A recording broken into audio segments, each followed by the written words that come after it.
Bullying. There's more to it than meets the eye. With 750,000 people bullied last year alone, this issue has reached its breaking point in today's society. Most commonly found in schools and in colleges, bullying affects ages as young as 7 to 18. And more young people have taken their lives just because they feel like they have no one else left to turn to. We decided to investigate this topic to try and find out how it affects the victim, how it can be prevented, and to prove to you that bullying is more than just a word. Today I'll be interviewing Jamie, who will be telling us about his experiences with bullying in the past. I was bullied around primary school times. That's when it first started, I guess. So I went to a Catholic school, which is quite white and middle class. And me being from a lower class background, I guess, and being black also, it kind of alienated me from the other kids. Probably the worst incident was a fight that I had with a boy in primary school that was constantly picking on me. Then one day he pushed me and I pushed him back, and things just escalated from there. Today I'll be interviewing Miss Warford and her son, and she'll be telling us a little bit about his experiences with bullying. So, were you ever bullied? How? What happened?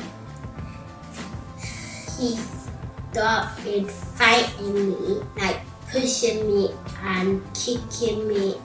I was bullied in primary school for just a couple of years. Then in secondary school it sort of continued. So it was for the same reasons, I guess. So my secondary school was also quite white, middle class. As a mother, how did you find out about him being bullied? I just noticed changes in his behaviour. He didn't want to go to school. As soon as I got to the class, as soon as he sees me, he would just run out of class. He just didn't like school anymore. And he used to be a child that he used to cry to stay in school. So with all of those changes, I, figured something must be wrong. I guess at the time I felt isolated.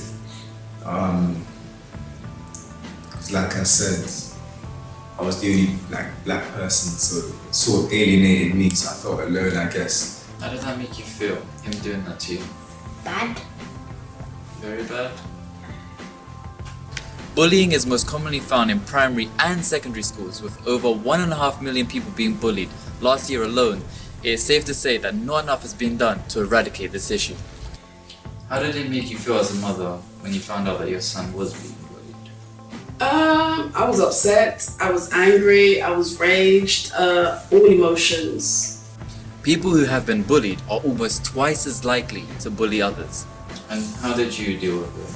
I approached the school. I let the school know that there was possibly an issue of bullying, as there were certain issues that was ongoing with him.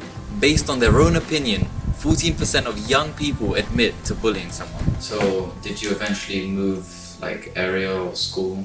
Yes, eventually I took him from the school.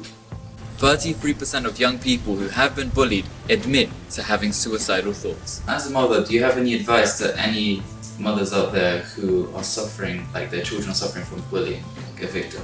Do you have anything to say? Any advice? Speak to your children. Every little change, there's a reason for every change. You know your child best. So if your child is not sleeping, if your child is wet in bed, if your child doesn't want to go to school, question it. I hope what you've learned today has given you an insight on what victims of bullying actually go through. And the fact that they don't tell anyone truly amazes me, because that means anyone around you could be a victim of bullying and you wouldn't even know. There are also many organizations helping with bullying, such as Ditch the Label, Stop Bullying, and Anti-Bullying Alliance.